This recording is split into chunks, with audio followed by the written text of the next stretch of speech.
प्रश्न नंबर 1।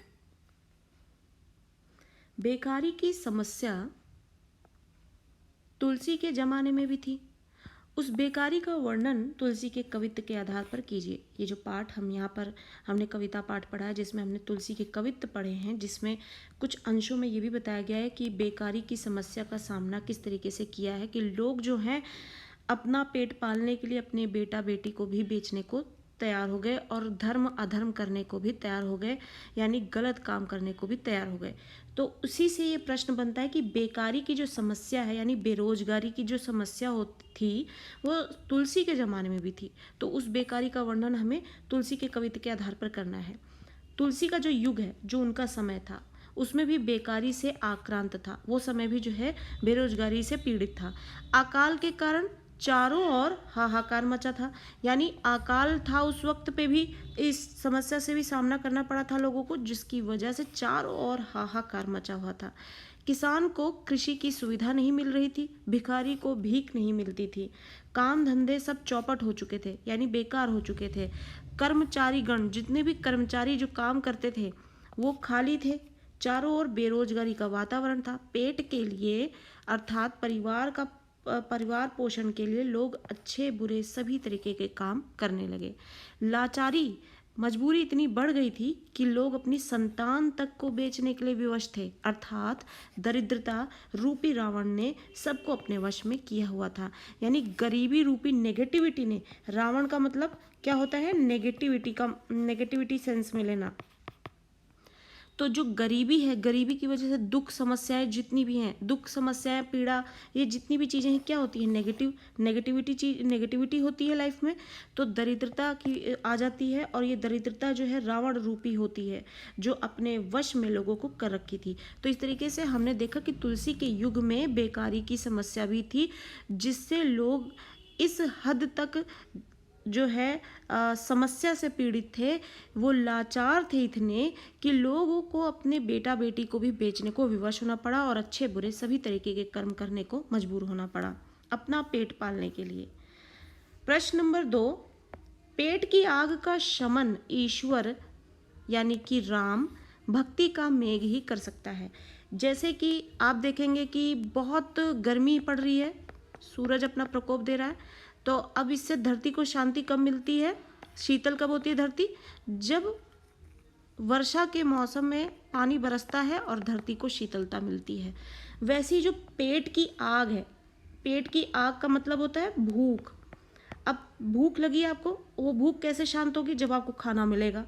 तो पेट की जो भूख है, आग है, उसको, उसका जो शमन है, यानी उस आग को अगर कोई बुझा सकता है तो वो ईश्वर यानी कि राम भक्ति का मेघ ही कर सकता है।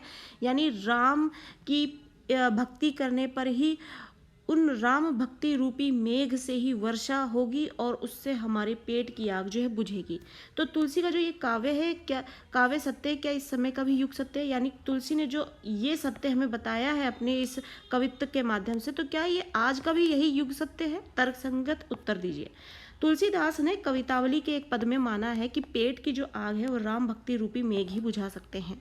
कवि का मानना है कि कर्म फल ईश्वर के अधीन है, यानी कर्म और उस कर्म के उपरांत जो फल मिलने चाहिए वो ईश्वर निर्धारित करता है। तो ईश्वर को पेट की आग को शांत करने वाला बताना सिर्फ आस्था का विषय है, यानी आप ईश्वर में कितना विश्वास रखते हैं उसके अनुसार आपकी जो समस्याएं हैं ईश्वर उसको हरता है।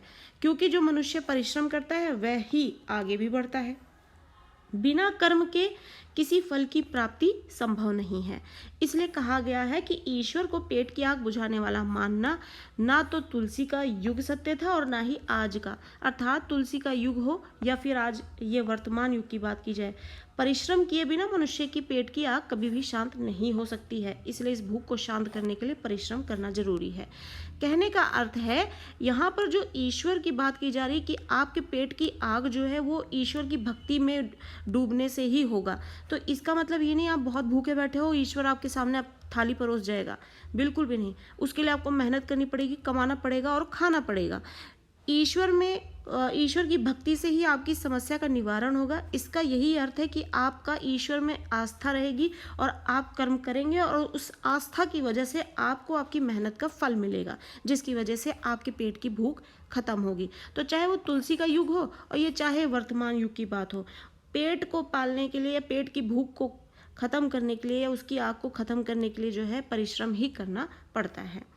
प्रश्न नंबर 3, कवितावली के छंदों में अपने युग की आर्थिक और सामाजिक विषमता की अभिव्यक्ति है, कथन की पुष्टि कीजिए। यानी कवितावली में जो है उनके छंदों में हमने देखा है कि तुलसी जो है वो अपने युग में जो आर्थिक समस्याएं हैं और सामाजिक समस्याएं हैं, विषमता यानी कि भेदभाव या फिर कमी, ऊपर नीचे जो समानता नहीं है उसमें, तो उसकी अभिव्यक्ति उन्होंने की है। इस कथन की पुष्टि करनी है।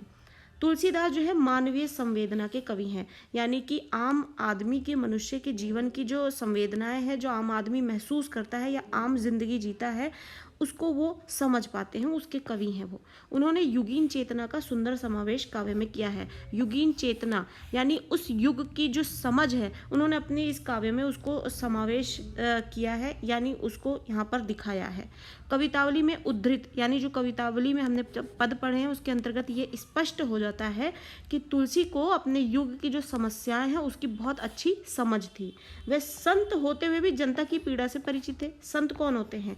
जो देश दुनिया से बेखबर होते हैं और वो अपनी ही दुनिया में मस्त होते हैं और वो पूरे संसार को त्याग चुके होते हैं, वो किसी के दुख में शामिल नहीं होते हैं और वो खुद भी वैरागी होते हैं बहुत बड़े, तभी वो संत बन पाते हैं।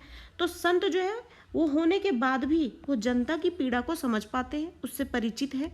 उन्हें समाज में व्याप्त जो गरीबी है, बेकारी है तथा भूखमरी है उसका ज्ञान भी है, उनकी जानकारी भी है। किसान हो, मजदूर हो, बनिक यानी कि बनिया हो, इत्यादि वर्गों की जो जीविका है यानी कि जो कमाई है, उसके ह्रास यानी कि उसकी जो कमी हुई है या उसमें जो घटोतरी हुई है यानी जो बंद हो गई है कमाई उनकी, उसको कवि देख रहा है। इसमें भयंकर बेकारी तथा भूख का जो चित्रण सामने आया है, पेट की आग का असर सभी व्यक्तियों पर स्पष्ट रूप से नजर आता था। काम न मिलने की विवशता में लोग ऊंच नीचे कर्म कर रहे थे, यानी जब लोगों को पास काम नहीं था तो उनकी पेट की भूख उन्हें सता रही थी, जिसकी वजह से उनको ऊंचे नीचे यानी कि सही गलत सभी तरीके के काम करने पड़ रहे थे। यहाँ तक कि वो धर्म अधर्म भी भूल गए थे, यहाँ तक कि वो अपने बेटा बेटी को भी बेचने में मजबूर हो गए थे तथा धर्म अधर्म पर भी कोई विशेष ध्यान नहीं दिया जा रहा था। इस प्रकार तुलसी ने अपने युग की आर्थिक सामाजिक विषमता को ठीक से समझा था। उन्होंने समाज में देखा कि किस तरीके से भुखमरी है, बेकारी है, गरीबी है और आर्थिक रूप से देख रहे हैं कि लोगों के पास पैसा नहीं है अपना पेट पालने को, अपनी भूख को शांत करने के लिए। उसके लिए वो ऊंचे नीचे धर्म अधर्म सभी तरीके के काम कर रहे हैं, साथ ही वो इतने मजबूर हो गए हैं कि वो अपने बेटा बेटी को भी बेच रहे हैं। तो इस तरीके से वो आर्थिक पहलू और सामाजिक पहलू दोनों पहलुओं को देख रहे हैं अपने समाज में, संत होने के बावजूद भी। प्रश्न नंबर 4, तुलसी ने ये कहने की जरूरत क्यों समझी? क्या कहा है तुलसी ने? धूत कहो, अवधूत कहो, राजपूत कहो, जुलाहा कहो, कोऊ काहो की बेटी सो बेटा ना ब्याहब, काहू की जाति बिगाड़ न सो। ये जो पंक्तियां हैं, सबसे पहली बात तो कवितावली जो है आपको लाइन टू लाइन इस चैनल पर एक्सप्लेन मिलेगी, आप उसको जरूर एक बार देखें। जब आप उनको अच्छी तरीके से समझ जाएंगे, पूरे कवित्व को, पूरे पाठ को जब समझ जाएंगे तो ये सारे प्रश्न आपको खुद ही समझ में आ जाएंगे। आपको बस एक रीडिंग की जरूरत है, थोड़ा सा ध्यान से समझने की जरूरत है। 1 और 2 टाइम जो है आपको एक ध्यान फोकस्ड होकर आपको पढ़ने की जरूरत है। उसके बाद आपको सब कुछ यहाँ पर सॉर्ट आउट मिलेगा, जिसके लिए आपको एग्जाम की तैयारी भी ज़्यादा खास एक रिवीजन के साथ कंप्लीट हो जाएगी, रट्टे भी नहीं लगाने पड़ेंगे। तो इसलिए आपको वहाँ पर ये बहुत ही अच्छी तरीके से line to line word to word चीज़ें समझाई गई हैं। इस सवैये में काहू के बेटा सो बेटी ना ब्याहब कहते तो सामाजिक अर्थ में क्या परिवर्तन होता? आप देखेंगे यहाँ पर लिखा है बेटी सो बेटा ना ब्याहब, लेकिन प्रश्न पूछा जा रहा है अगर इसी बात को पलट कर ये कह दिया जाए कि बेटे से बेटी को नहीं ब्याहा जाएगा तो इससे सामाजिक अर्थ में क्या परिवर्तन आता? तुलसीदास जी सामाजिक यथार्थ तथा इसके जातिगत ताने बाने से परिचित थे, यानी समाज का जो सच है और इसमें जो जातिगत यानी जाति के आधार पर जो ताना बाना बुना हुआ है, चीज़ें जो उलझी हुई थी, वो उन सब चीज़ों से परिचित थे तुलसीदास जी। इसी कारण उन्होंने लिखा है कि काहू की बेटी से बेटा ना ब्याहब। उन्होंने लिखा है कि वो किसी की बेटी से बेटे को नहीं ब्याहेंगे, यानी बेटे की शादी श्रेष्ठ परिवार में करने की मंशा रही है।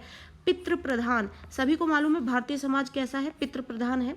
समाज में पुत्र ही पारिवारिक परंपरा तथा जातिगत प्रक्रिया को आगे बढ़ाता है।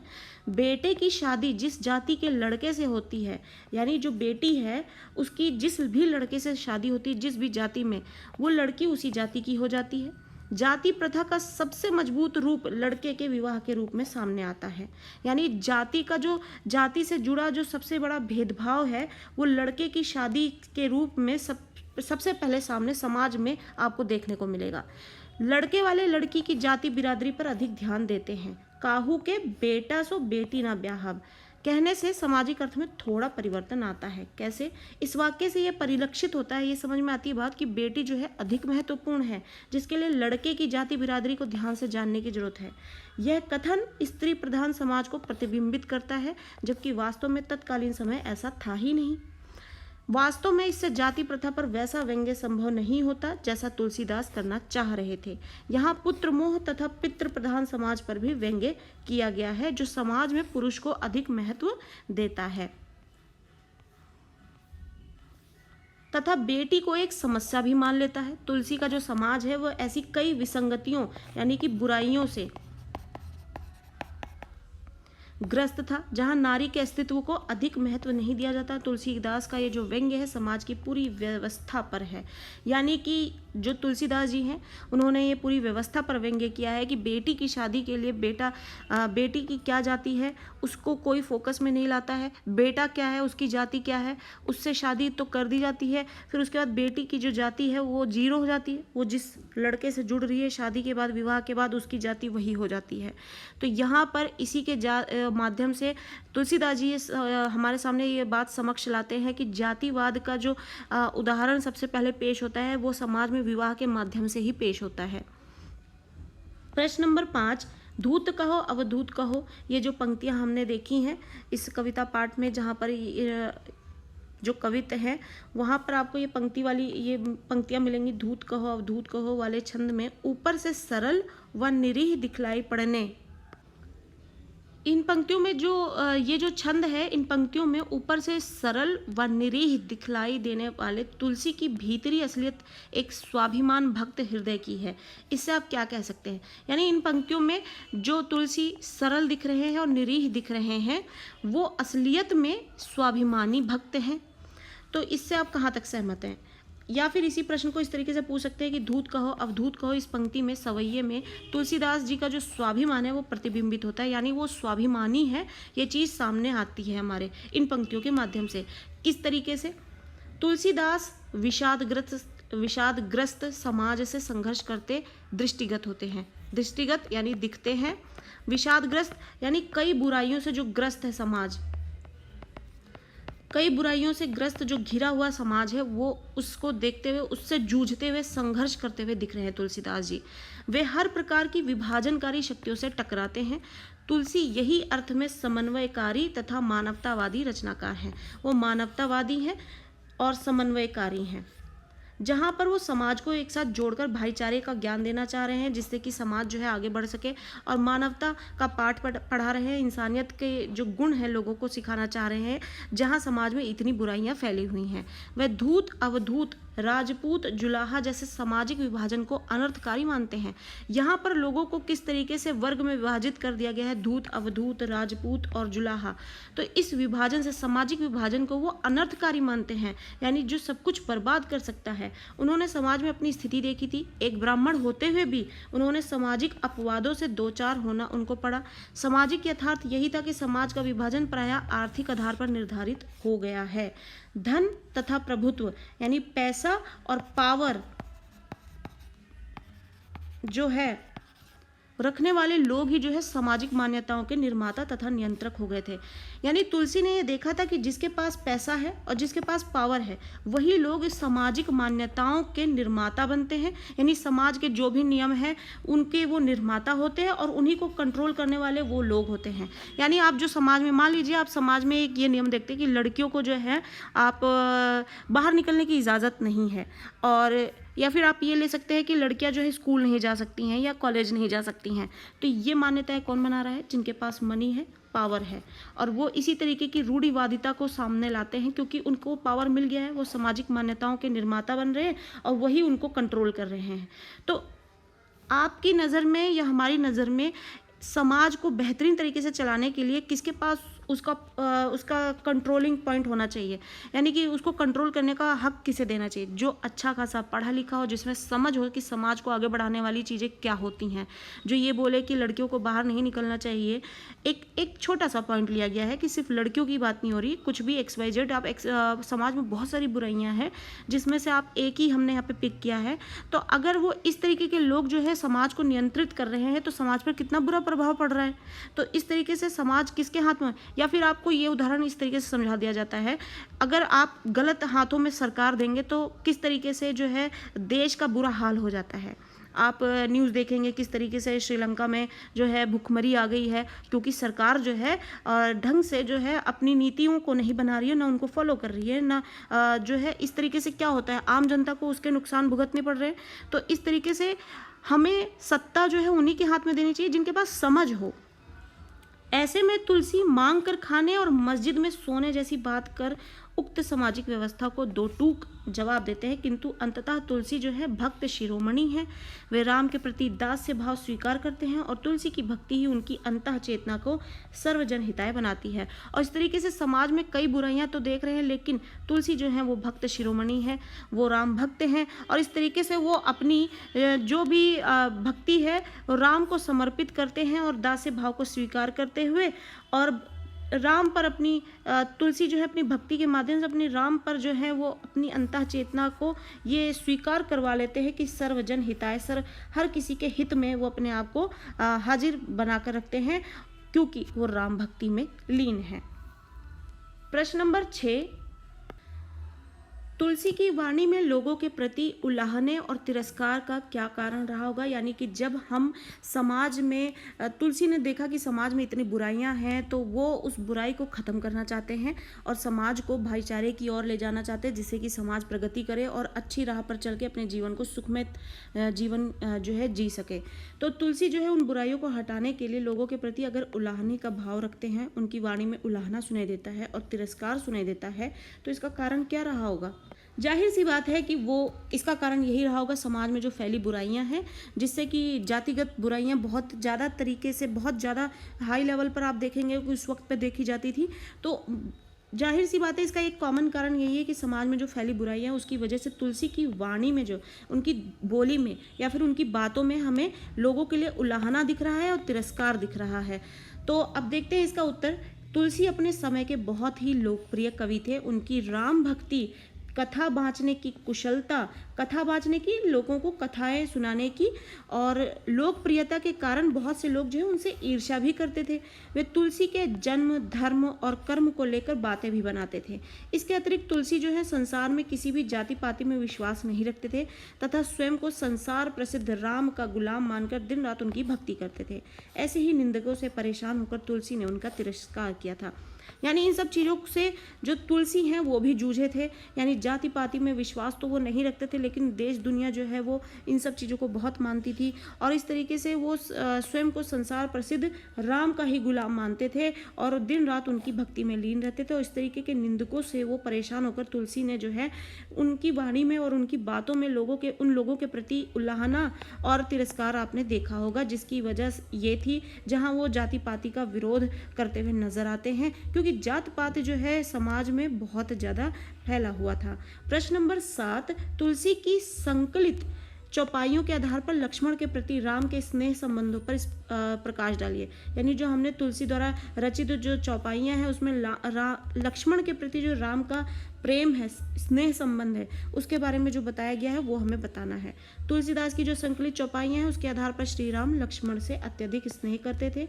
उन्हें मूर्छित देखकर श्री राम विलाप यानी कि रोने लगते हैं। वे लक्ष्मण के वन आने का कारण स्वयं को मानते हैं, स्वयं को दोषी ठहराते हैं। वे नारी हानि को भातृ हानि के समक्ष कमतर मानते हैं, यानी कि वे नारी हानि को तो सह सकते हैं लेकिन भातृ हानि को नहीं सह सकते। कहने का अर्थ है कि अगर सीता जो है उनको अगर जो बचाने की जो प्रक्रिया चल रही थी जिनका अपहरण रावण ने कर लिया था, तो वो उस हानि को एक बार सह भी सकते थे, लेकिन अपने भाई के हानि को नहीं सह सकते थे। इसलिए कहते हैं कि वो भ्रातृ हानि के समक्ष, उसके सामने नारी हानि को कमतर मानते हैं।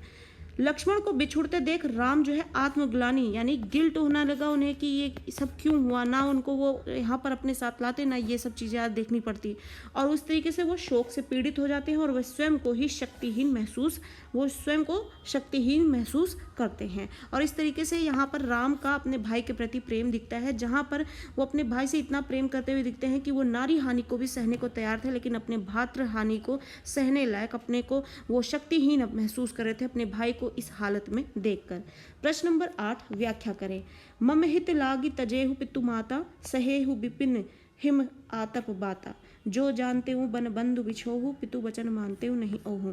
तो यहाँ पे सारी पंक्तियों में यही बताया जा रहा है कि जो है राम जो है वो आहत है, क्योंकि लक्ष्मण जो है मूर्छित है। उन्हें ऐसा लगता है कि उनकी ही वजह से लक्ष्मण उनके साथ आए हैं, और अगर वो नहीं आते तो आज ऐसा नहीं होता। अब वो ये सोचते हैं कि वो वापस जब अपने घर जाएंगे तो वो पिता को क्या मुंह दिखाएंगे या क्या जवाब देंगे लोगों को। तो इन्हीं पंक्तियों को बारीकी से समझने के लिए आप वो लाइन टू लाइन एक्सप्लेनेशन जो ऑलरेडी चैनल पर मौजूद है, आप जरूर इसे देखें। उसके बाद आपको ये प्रश्न आसानी से समझ में आएंगे। देखते हैं इसकी व्याख्या। यहाँ पर प्रसंग है, इस छंद में श्री राम अपने भाई की मूर्छित अवस्था को देखकर अत्यंत शोक में डूबे हुए हैं। हनुमान लक्ष्मण के उपचार के लिए संजीवनी बूटी लेने गए हैं, जो अब तक नहीं लौटे हैं। सुबह होने वाली है और लक्ष्मण के जो प्राण हैं वो संकट में हैं। ये देखकर राम जो है भाव विह्वल हो उठे हैं, वो बहुत इमोशनल है इस वक्त, और उनको चीज़ें समझ में नहीं आ रही हैं, क्योंकि अभी तक हनुमान जी भी जो है वो संजीवनी लेकर नहीं लौटे हैं, और भाई जो है अभी भी मूर्छित पड़ा है। तो व्याख्या इसकी इस प्रकार है। हे भाई लक्ष्मण, तुमने मेरे लिए बहुत त्याग किए हैं। तुमने मेरे हित के लिए अपने माता पिता को छोड़ा और वन में मेरा साथ देने के लिए चले आए। मुझे सुख देने के लिए तुमने जंगल में धूप, आंधी, ठंड आदि सभी कष्टों को सहन किया। यदि मुझे ज्ञात होता कि वन में आकर तुमसे इस प्रकार वियोग हो जाएगा, तो मैं पिता के आदेश को मानने से इनकार कर देता। और दूसरी जो यहाँ पे पंक्ति दी गई, जथा पंख बिनु खग अति दीना, मणि बिनु फनी करिबर करहीना, असमम जीवन बंधु बिनु तोही, जो जड़ देव जी आवे मोही। और इस प्रकार से यहाँ पर श्री राम ये कहते हुए नजर आते हैं कि जिस तरीके से बिना पंख के पक्षी जो है बेकार है, और बिना फन के जो है, बिना मणि के जो है वो फन वाला जो आप सांप की बात हो रही है वो बेकार है, और उसी प्रकार से श्री राम का जीवन भी जो है अपने भाई के बिना बेकार है। तो प्रसंग है इस प्रकार कि यहाँ श्री राम मूर्छित लक्ष्मण को देख देख कर अत्यंत भाव विह्वल हो रहे हैं, और वे अपना मोह और स्नेह जो है प्रकट करते हुए कहते हैं कि हे भाई लक्ष्मण, तुम्हारे बिना मेरी स्थिति बहुत ही दयनीय है। तुम ही तो मेरी शक्ति हो। जैसे पंखों के बिना पक्षीगण, मणि के बिना सांप और सूंड के बिना हाथी लाचार हो जाते हैं, उसी प्रकार तुम्हारे ना रहने पर मेरी अवस्था भी जो है शोचनीय हो जाएगी, यानी कि उनका जीवन उनको बेकार लगने लगेगा बिना भाई के। और यहाँ पर अगली पंक्ति है कि मांगी के खइबो, मसीत को सोइबो, लेबो को एकू न देबो को दो। यानी यहाँ पर तुलसी जी जो ये बताते हैं कि मांग के खा लेंगे, और वहाँ आप इस तरीके से खाने सोने को लेकर वो बोलते हैं कि मांग के तो वो खा लेंगे, और साथ ही मस्जिद में वो सो भी जाएंगे, और इस तरीके से वो कहते हैं कि मेरा किसी से कोई लेना देना नहीं है। प्रसंग यहाँ पर इस प्रकार है कि तुलसी राम भक्त हैं, अपने युग की विषमताओं यानी कि समाज में जो फैली बुराइयां हैं, कुरीतियां हैं, उनसे वो परेशान है, और उस युग की विषमताओं से वे उससे डरते नहीं हैं, क्योंकि वे राम भक्ति में डूबे हुए हैं। इसलिए स्वाभिमान जो है और निडरता का परिचय देते हुए वो कहते हैं कि मुझे अपना संसार बिगड़ने का कोई भय नहीं है।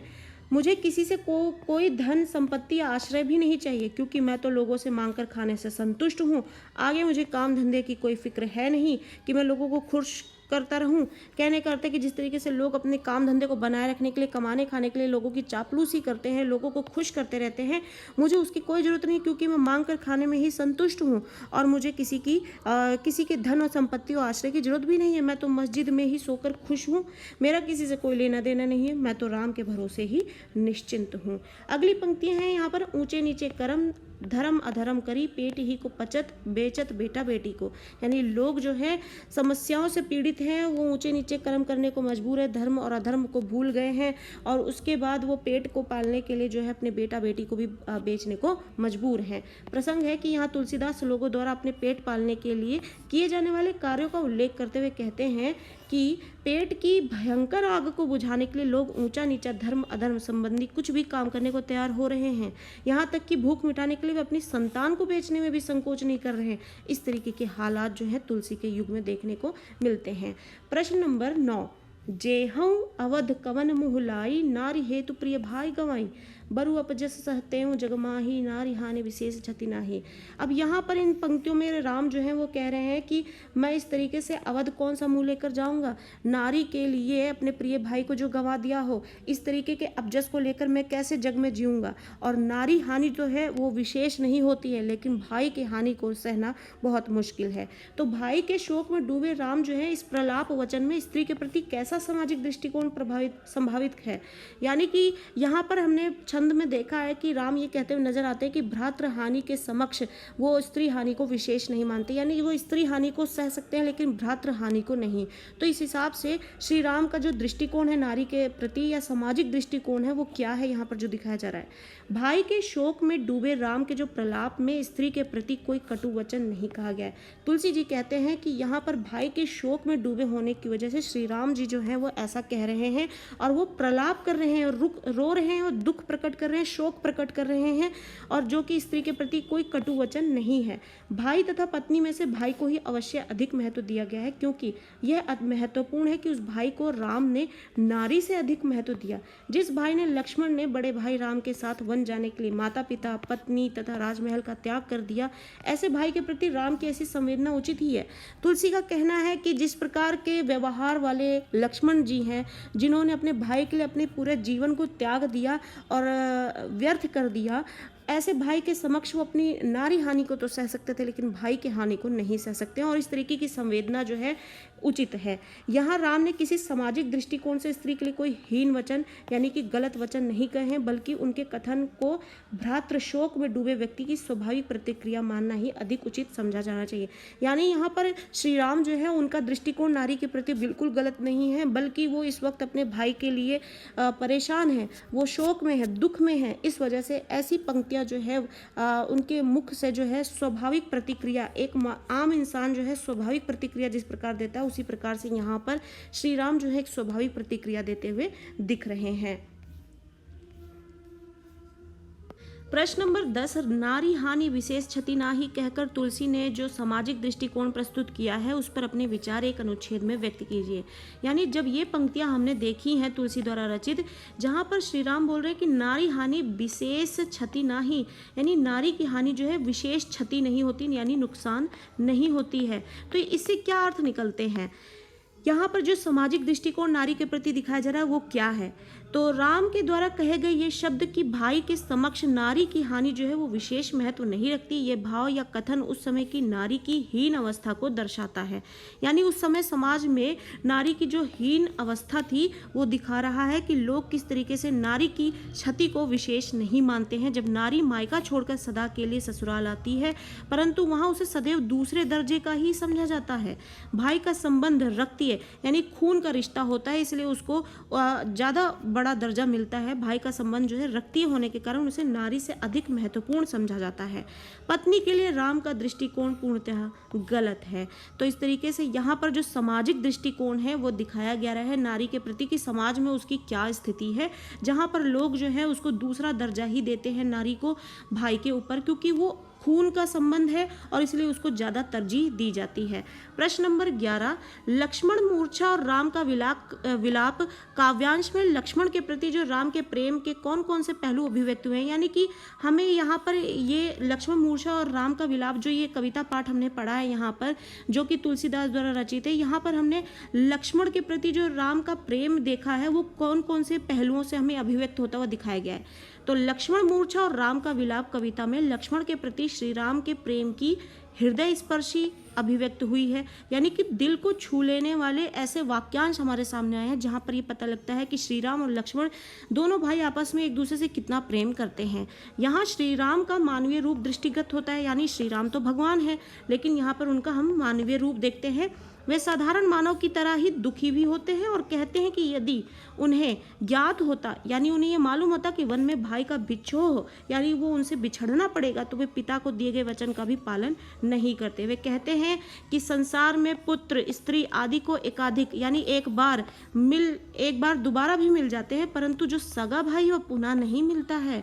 वे कहते हैं कि लक्ष्मण के बिना वे कौन सा मुंह लेकर अयोध्या जाएंगे। इन पंक्तियों में श्री राम की आंतरिक जो व्यथा जो है उसका मर्म स्पर्शी चित्रण हुआ, यानी कि यहाँ पर दिल से कितना दुखी दिख रहे हैं श्री राम, उसका यहाँ पर दिल छू लेने वाला चित्रण होता हुआ देखा गया है। प्रश्न नंबर 12, शोकग्रस्त माहौल में हनुमान के अवतरण को करुण रस के बीच वीर रस का आविर्भाव क्यों कहा गया? इंपॉर्टेंट क्वेश्चन है, इस पर जरूर ध्यान दें। कहने का अर्थ है कि जब लक्ष्मण जो है मूर्छित हैं और श्री राम जो है विलाप कर रहे हैं, वो परेशान है अपने भाई के लिए, हनुमान जी जो है संजीवनी बूटी लेने गए हैं, तो जब श्री राम अपने भाई को, मूर्छित भाई को देखकर विलाप कर रहे हैं, तो ऐसा माहौल कैसा है? करुण रस, क्योंकि वो दुखी का माहौल है। और हनुमान जब आते हैं संजीवनी बूटी लेकर, तो वो वीरता का चिन्ह बन जाता है, क्योंकि कितनी पहलवानी का काम करते हुए हनुमान जो है वो संजीवनी बूटी ढूंढ ले आते हैं, जिससे कि मूर्छित लक्ष्मण को ठीक किया जा सकता है। तो करुण रस के बीच में वीर रस का आविर्भाव होता है। कैसे? जब राम विलाप कर रहे होते अपने मूर्छित भाई को देखकर, तब करुण रस होता है, और जब हनुमान जो है जड़ी बूटियां लेकर आ जाते हैं तो वीर रस का आविर्भाव हो जाता है। तो इसका उत्तर इस प्रकार है, हनुमान के अवतरण को करुण रस के बीच वीर रस का आविर्भाव इसलिए कहा गया है क्योंकि जब अर्धरात्रि यानी आधी रात तक हनुमान के नहीं लौटने से राम अत्यंत दुखी हुए, तो उन्हें भाई का बिछोह संतप्त कर रहा था। जब हनुमान जी जो हैं वो जड़ी बूटियाँ लाने में देर करने लगे, तो श्री राम को ऐसा लगने लगा कि अब जो है चीज़ें मुश्किल हो जाएंगी, जड़ी बूटियाँ नहीं मिल रही हैं, भाई मूर्छित है, और जितना समय आगे बीतता जाएगा जो उतना ही मूर्छित भाई के लिए नुकसानदेह होगा। तो जैसे जैसे समय आगे बढ़ता जा रहा था, श्री राम का डर बढ़ता जा रहा था और वो भाई के बिछोह से डरने लगे। शोकग्रस्त राम जीवन के अतीत की, शोकग्रस्त जो राम है उनके जीवन की अतीत की घटनाओं पर विचार करते हुए विलाप कर रहे थे। उनका विलाप उनकी सेना को दुखी कर रहा था, यानी श्री राम जो है अपने भाई को देखकर दुखी हो रहे थे और सारी सेना जो है वो श्री राम को देखकर दुखी हो रही थी। सभी लोग अत्यंत दुखी तथा शोकग्रस्त थे। तभी चारों ओर करुण रस का प्रवाह हो रहा था कि उसी समय हनुमान जी जो है द्रोण पर्वत के साथ लंका पहुंच जाते हैं। द्रोण पर्वत के साथ, जबकि हम सब जानते हैं कि संजीवनी बूटी लाने के लिए भेजा जाता है, हनुमान जी को जब वो नहीं मिलता तो वो पूरा पर्वत ही उठा के ले आते हैं। तो द्रोण पर्वत के साथ वो लंका पहुंच गए। उनके पहुंचते ही वानर और भालुओं में हर्ष का संचार हो गया, यानी खुशी की लहर घूम उठी। करुण रस की जगह वीर रस का प्रवाह होने लगा और हनुमान के इस कार्य से सेना में उत्साह आ गया, शक्ति का संचार हुआ और राम ने हनुमान को गले से लगा लिया, और इस तरीके से करुण रस के बीच वीर रस का आविर्भाव होता है। प्रश्न नंबर 13, कुंभकर्ण के द्वारा पूछे जाने पर रावण ने अपनी व्याकुलता के बारे में क्या कहा और कुंभकर्ण ने क्या सुनना पड़ा? कुंभकर्ण कौन है? सब जानते हैं, रावण के भाई हैं जो बहुत सोते थे। कुंभकर्ण के द्वारा पूछे जाने पर कि जब रावण ने अपनी व्याकुलता बताई तो उसके बारे में उन्होंने क्या बताया और कुंभकर्ण से उन्होंने क्या उनको सुनना पड़ा?